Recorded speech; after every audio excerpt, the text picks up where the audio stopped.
like everybody in this body shining like Illuminati. It's like everybody in this body shining like Illuminati. Let's talk about Freemasonry. Typically, this is a topic that, for the most part, is heavily shrouded in conspiracy and carries a lot of misconceptions on the internet. In the past few generations, Freemasonry has been sensationalized in Hollywood productions and New York best-selling novels as having its roots in dark magic rituals, evil world-domineering organizations, and Zionistic religious establishments. From blockbuster movies such as The National Treasure and The Da Vinci Code, to novels like Angels and Demons and The Lost Symbol, the Freemasonic story has been twisted and entwined with so many fantastical and fanatical fictions that for many people today, just hearing about Freemasonry or seeing their allegorical symbols such as the square and compasses raises the hairs on the backs of their necks and instantly turns into a shooting gallery of false accusations based on misconceptions and lies that taint the true picture of what this organization really is and what it means to teach to its members. Before I go much further into this discussion, I should explain why I have any authority at all to speak about Freemasonry. Unlike most of the people who create movies or write books about Freemasonry, I have had the privilege of being initiated, passed, and raised as a Master Mason in the Grand Lodge of Ancient, Free, and Accepted Masons of British Columbia, Canada. I served as an officer in all of the chairs of my Blue or Mother Lodge and was installed as a Worshipful Master, otherwise known unofficially as the 4th degree of a Master Mason. In addition to my work in my Blue Lodge, I also joined the concurrent Freemasonic body of the Supreme Council 33 Degrees of the Ancient and Accepted Scottish Rite and elevated myself through work alone to the 32nd degree, known in Canada as the Sublime Prince of the Royal Secret. I was initiated to Freemasonry in 2009, and I was an active member of the fraternity for about 10 years until I made the decision to demit from my Blue Lodge, as well as the Scottish Rite, and take a step back from the organization. Despite what anyone else may think, in my heart and my mind, I know that I will always be a Freemason, because the truth of the matter is that once you become one, you are always one. Some people might think that this sounds a little sinister, but it's not. It simply means that once you do the work and obtain the knowledge, you will forever have that experience. Now, to be clear, the work is not ever intended to be stopped, as we are always meant to continue working on making ourselves better people, or better men specifically, and to always strive to continue learning more about the truth of who we are, why we are here, and what we are meant to do while we still have an opportunity to do it. I did not demit from the craft because I pompously thought that I had attained perfection and didn't need to learn anymore. My reasons to step back from the craft were personal in nature, and I'll dive into that a little bit later on when I talk about my journey as a Freemason. Now, some might jump at the bit and say, "You're bound by oath to never reveal the secrets and mysteries of Freemasonry," and then wonder why I'm speaking so openly about what I know of the fraternity. It is true. I and every true Freemason has made an oath to keep the secrets and mysteries of the craft and never reveal them to anyone who is not worthy. This does not mean that I can't talk about the craft or my experiences within it, or the knowledge that I have learned along the way. There are only a very few specific things within the teachings of Freemasonry that are considered to be secret. And to be quite honest, anyone can go online and obtain these secrets by doing a search and finding scores of posts and publications in which some members of the craft have openly disclosed them for all to see. The truth is that none of those secrets will make any sense to anyone who hasn't done the work themselves.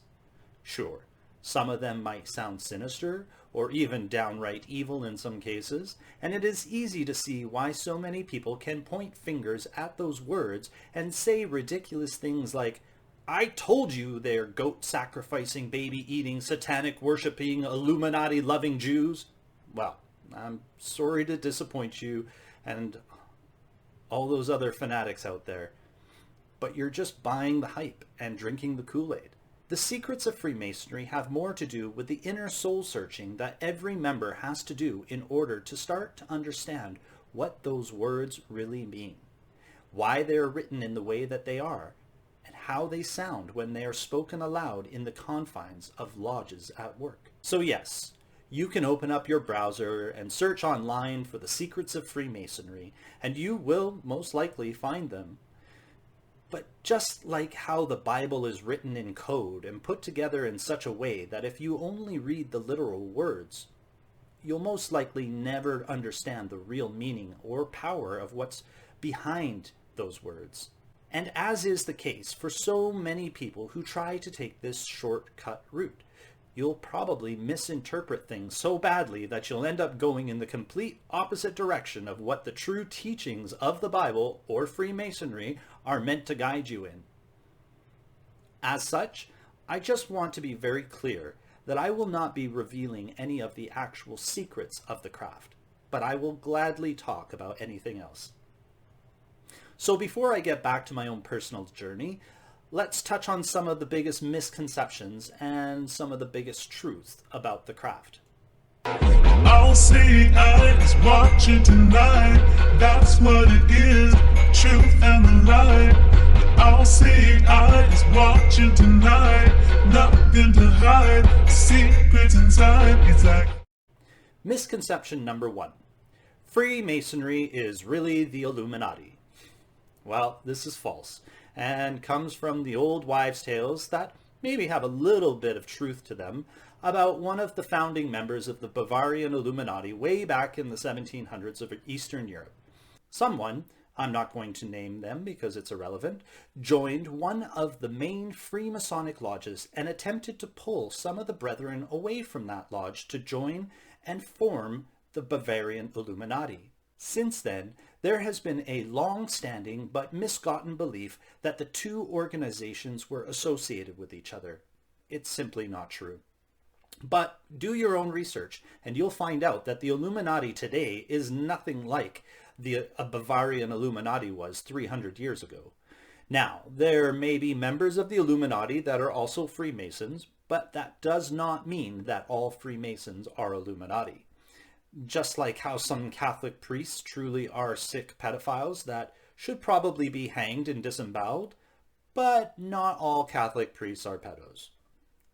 A couple of rotten apples can really spoil the whole basket, so be careful what you pick, I guess.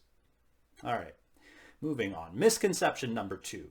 Freemasonry contains satanic rituals such as sacrificing goats and drinking babies' blood. This is 100% false and is just a byproduct of sensationalization on the part of Hollywood producers, screenwriters, and novelists who are trying to sell as many movies and books as possible. The funny thing here, though, is that most or many of the older members of Freemasonry are aware of some of these fantastical fictions, and they really like to watch the new initiates squirm in their pajamas as they're hoodwinked and paraded around the lodge for their initiation, not knowing if they really will be part of some sinister bloodletting exercise. No, they're not. But some of the old guys really love to joke around with the new kids, and they're just trying to see if they can get a little bit of pee to squirt out. Misconception number 3.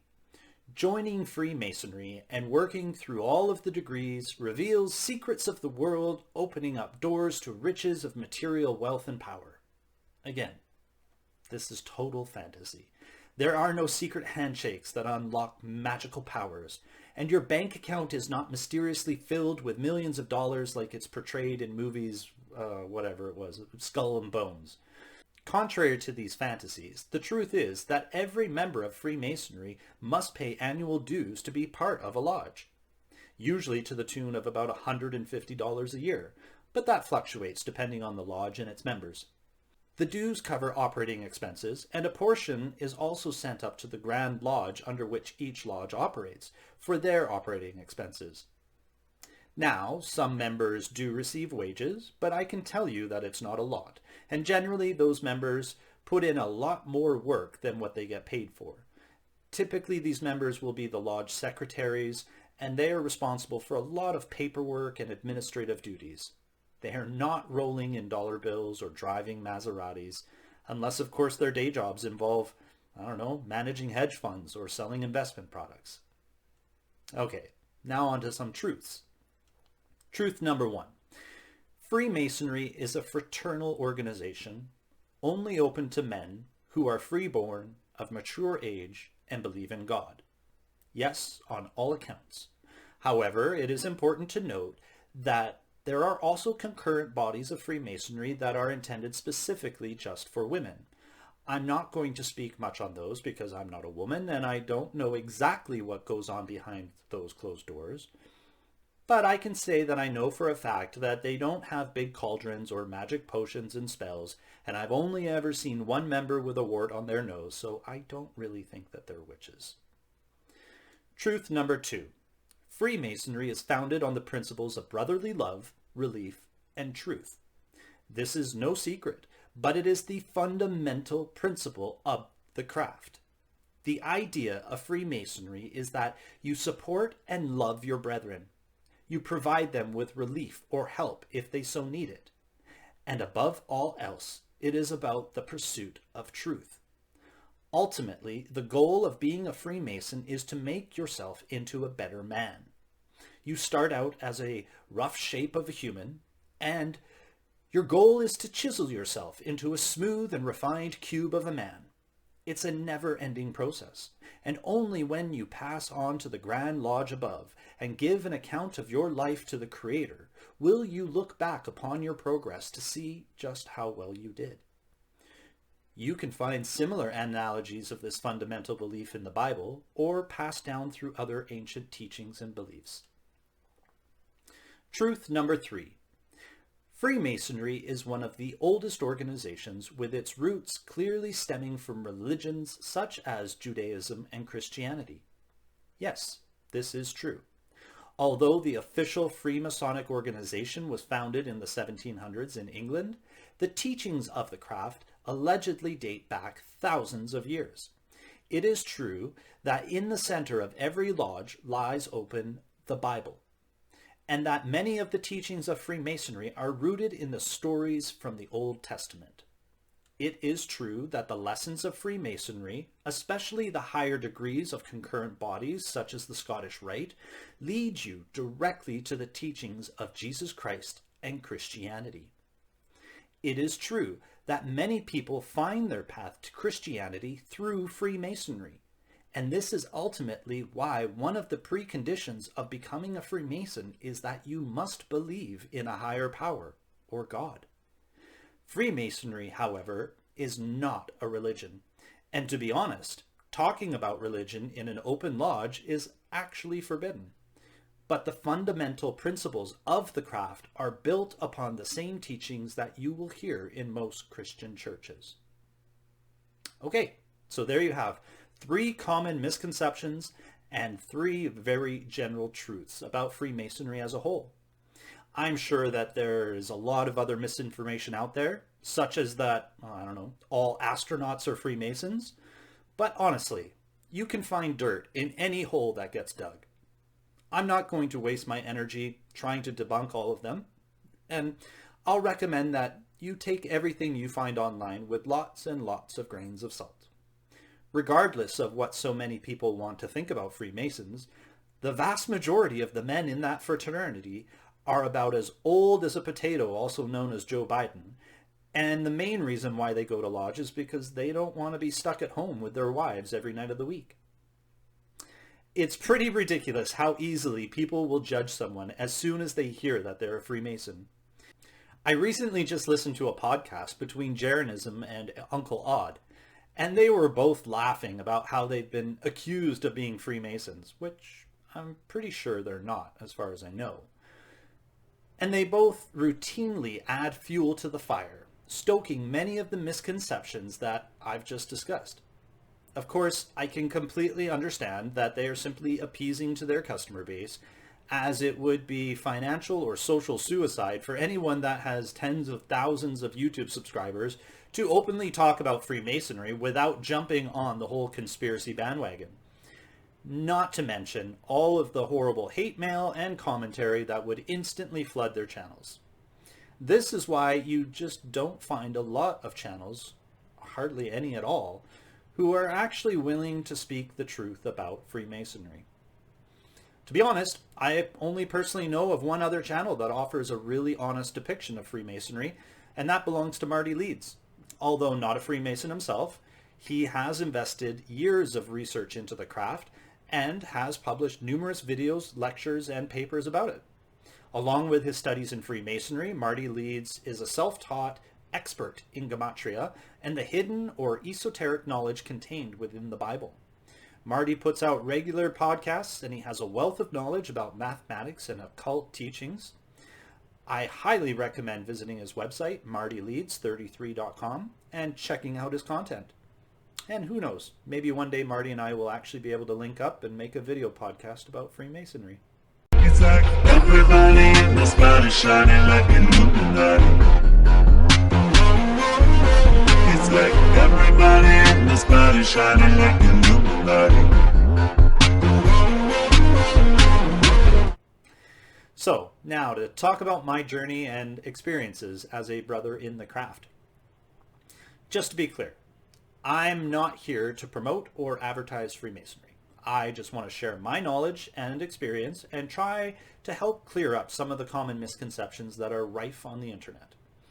I'm not recruiting for the craft, as it is up to each and every individual who might be interested in learning more to reach out and ask about it themselves.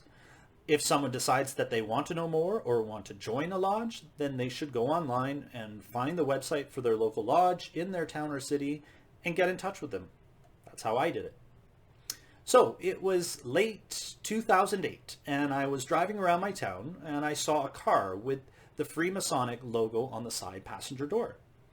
I instantly recognized the square and compasses from all of the movies and books that I had already watched and read, and I was shocked, to say the least, to see a car driving around with their logo on it. I thought that they were a secret society and I didn't understand why they had cars with decals. So when I got home, I went online and quickly found the website for the Ground Lodge of BC and Yukon. It turns out that the cars are part of a program for cancer patients, and the drivers would volunteer their time to drive these cancer patients to and from their treatments at the local hospital. I was surprised, to say the least, so I reached out through the website and asked for more information. A few months later, I was meeting with a couple of older guys from the local lodge, and after reading the material that they gave to me, I decided that I wanted to join the craft. Yes, a big part of my reason for joining was curiosity. I wanted to know what it was all about and whether any or all of the conspiracies that I'd heard were at all true. After my initial meeting, there was an interview process, and then I had to wait to find out if the lodge was going to accept my application to join. In early 2009, my application was received, voted on in open lodge, and approved. I was then invited to the lodge for my initiation, and although I won't go into the specifics of that degree, I can say that it was an experience I will never forget. As I mentioned earlier, anyone that is really interested can go online and find detailed documentation about all of the degree rituals, so I'm not going to go into any of the specific details about them here. A year later, I was passed as a fellow craft and then raised to the sublime degree of a Master Mason. My initial curiosity for knowledge was blown away by all of the different teachings that I now had access to. I truly enjoyed going to lodge, and one of my most favorite things was to deliver the working tools for each of the degrees. All of the work in a lodge is done from memory, so it reminded me a lot of drama class in high school. Essentially, you were given a role in the lodge, and you were tasked with learning everything about that role and performing its duties for 1 year. Everyone would start at the bottom and work their way through all of the chairs or positions. Every brother in a lodge has the opportunity to work their way through all of the chairs and eventually become a worshipful master or the head of the lodge. Some brothers choose not to sit in the officers' chairs and just attend lodge as a sitting member. Other brothers choose to go through all of the chairs, even multiple times. You truly do get back whatever you are willing to put into the craft. I really enjoyed the theatrical aspect and all of the memorization and public speaking that was involved, so I quickly excelled through the different roles. Throughout the years, I saw numbers of younger men join the craft, only to get up to the third degree of being a Master Mason and then quit because they quickly realized that it wasn't actually the Illuminati. I can remember one guy quit spectacularly because he was so vehemently opposed to religion, and when he realized that the fundamental teachings of Freemasonry generally lead back to Christianity, he threw a fit and quit. It was disappointing to see that someone could have so much disdain towards organized religion that it would effectively block them from being open to the truth contained within the teachings of Freemasonry. But I totally understand how it happens. Even in my own family, I have cousins who are so angry within their own thoughts and feelings about the Catholic religion that it is utterly impossible to have a discussion about God or the shape of the world. I get it. It's just unfortunate. So I worked my way through the degrees, and over the years made it up to the 32nd degree of the Scottish Rite. There is a lot of information in those degrees, but the most fun I had was performing the lectures and the theatrical plays that were put on to impart the knowledge of the degrees to the newer members. Some of the plays even involved costumes, props, and full-on acting scenes, so it ended up being a lot of fun. It's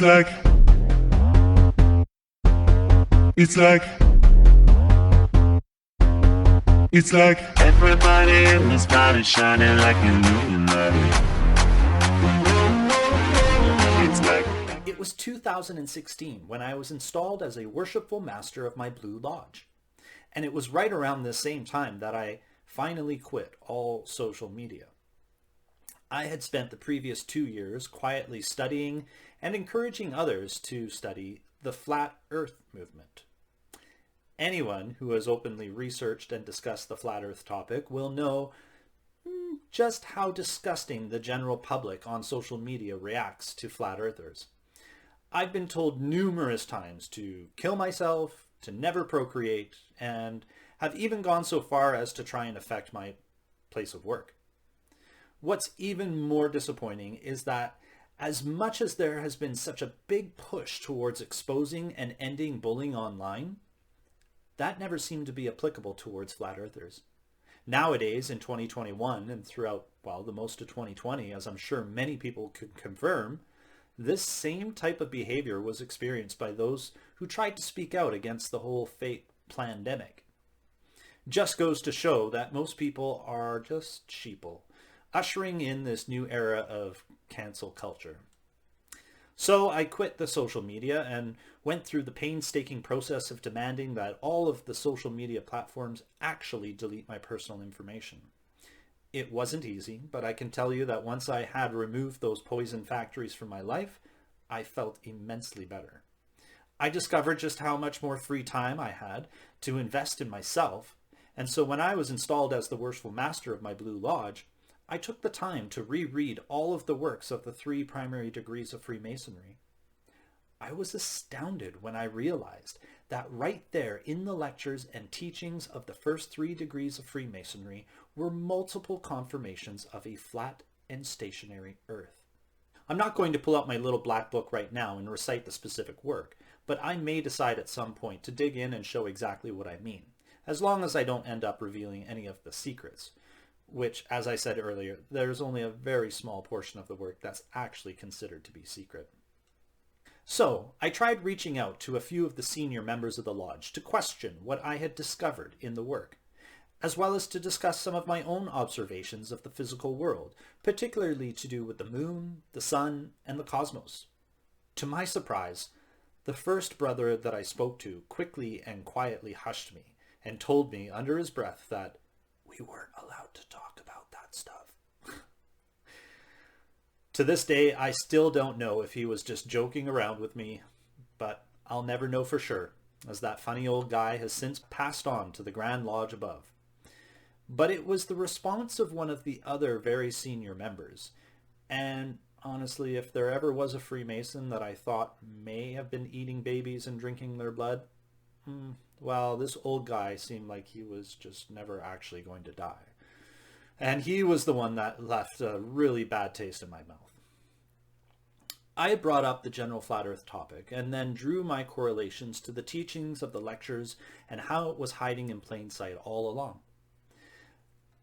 That particular senior brother tried to shrug off my questions at first, and then he tried to deflect to the weak argument of just how ridiculous the Flat Earth Society and their suggestion of upward momentum describing gravity really is. I know. I tried to explain that I didn't subscribe to the Flat Earth Society or their ridiculous notion of gravity, but the further that I pushed only resulted in harder and harder rebuttals.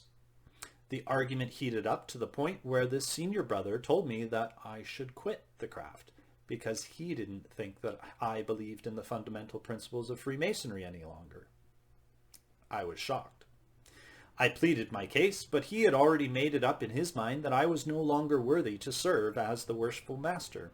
Now, this in itself is a very big problem for Freemasonry, as it is 100% illegal according to all the statutes and constitutions within our lodge and the craft in general for any member of a lodge to even suggest that a standing worshipful master should quit or be fired without a justifiable cause. Essentially, a worshipful master has the absolute right to do whatever they want in lodge, to run their lodge however they want, for the duration of their term, which is generally a year. It's not Jay-Z and Beyonce. It's not Nicki or Lil Wayne. It's not Oprah and Obama, the Pope, and Rihanna, Queen Elizabeth, or Kanye. It's not pentagrams or witchcraft. It's not triangles, stacks of cash. Black Magic or Gaga, Gucci or Prada, riding on the golden cat. As a worshipful master, I could have chosen to install a pool table, a wet bar, or heck, even a stripper pole in the middle of the lodge library or social hall and use the lodge's funds to pay for it. But all that I wanted to do was have an open and honest conversation about why there are so many references in Freemasonry to biblical proofs of a flat and stationary world. And instead, I was being lambasted and told to quit. I bit my tongue and stopped myself from spewing out a bunch of angry, retaliatory remarks against that senior brother, and I decided to not bring up that topic in open lodge. For each and every lodge meeting that I ran since that night, I could see that my brother was always on edge and ready to interject if he suspected at any time that I was going to bring up the flat earth topic in an open lodge. On one occasion, I presented an educational lecture to the lodge, and I did not give any notion beforehand of what I was going to talk about. That particular senior member followed me around, trying to get me to tell him what the educational topic was about, and then threatened to prevent me from even opening the lodge until I told him what I was going to present. When I explained that it was about the differences between the Canadian and American Thanksgiving celebrations, he seemed to be able to breathe out a deep sigh of relief. I definitely felt like I was being curtailed and censored, and as a worshipful master, this is a big no-no. Regardless, I capitulated, and I didn't rock the boat. So a year after my term as worshipful master had ended, I sat for another year as the past worshipful master, and then I requested a demit from the lodges that I was a member of. There were a lot of things going on in my life at the time, and I felt that I just simply wouldn't be able to commit the time and energy towards the craft any longer. But in all honesty, I felt that there was a definite rift in the lodge, and as much as the craft calls for peace and harmony among its brethren, the truth was that there was a very few select members who felt that they held more power than anyone else, and what didn't fit their agenda simply was not allowed to exist in the lodge.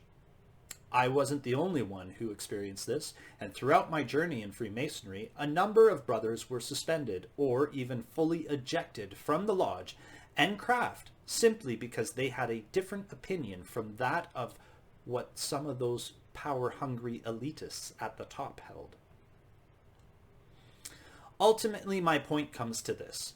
The fundamental principles and teachings of Freemasonry are sound, of good morals, and positive in nature, and they are ultimately intended to promote peace, love, harmony, and the pursuit of truth. The problem is that there are some bad apples in the mix, and they generally work themselves up the chain of command into such positions that they can then use their influence and power to control the narrative so that the lower ranking members are stifled or kicked out entirely if they are trying to discuss topics that are controversial or against the grain of what everyone else may typically believe or think. This is disingenuous and completely against what Freemasonry is intended to teach its brethren to do. It specifically says in one of the lectures to explore the hidden mysteries of nature and science. And yet when I did that and came up with a very different perspective from what the mainstream narrative says, I was pushed down and out to the point where I didn't want to attend lodge anymore.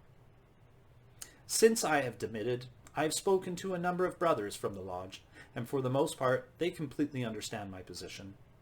A couple of them have even been threatened themselves with suspensions for allegedly talking about conspiracy theories. And then last summer, a very close friend of mine who was sitting as the worshipful master was kicked out of the lodge in the middle of his term for making a comment on social media relating to the Black Lives Matter fiasco going on all over the world. Just the other day I asked him if he was ever going to go back to lodge, and he had the same answer I did. Yeah, once those crispy old fuckers are dead and gone. So maybe one day I will go back, but somebody might have to cut off their adrenochromatic baby blood supply first. I'm just kidding. But then I can get back to the fundamental principles of the craft: brotherly love, relief, and truth. But until then, I'm just going to continue working on myself as I have been, and continuing to explore all of the beautiful hidden mysteries of science and nature, and speaking my mind freely to whomever wants to listen. I don't want to discourage anyone from looking into Freemasonry or any of the other interesting topics such as the shape of the world. But I do need to warn anyone that is considering it that the masses of the sheep living in ignorance and fear will surround you from every angle and attack you as if you were some type of invisible virus. They do this because they are too afraid to look deeper within themselves and realize that this entire life is all about your own personal experience. The light that comes into your eyes is intended just for your eyes. Don't be afraid to open them up and let that brilliant light in. Because once that light goes out and you go up to the Grand Lodge above, your story will be the one and only thing that you get to show to your Creator. Show him that you weren't just another sheep, but that instead you tried to be a better shepherd.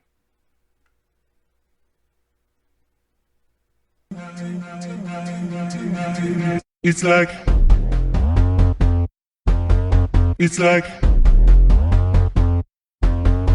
like everybody in this body shining like a new light.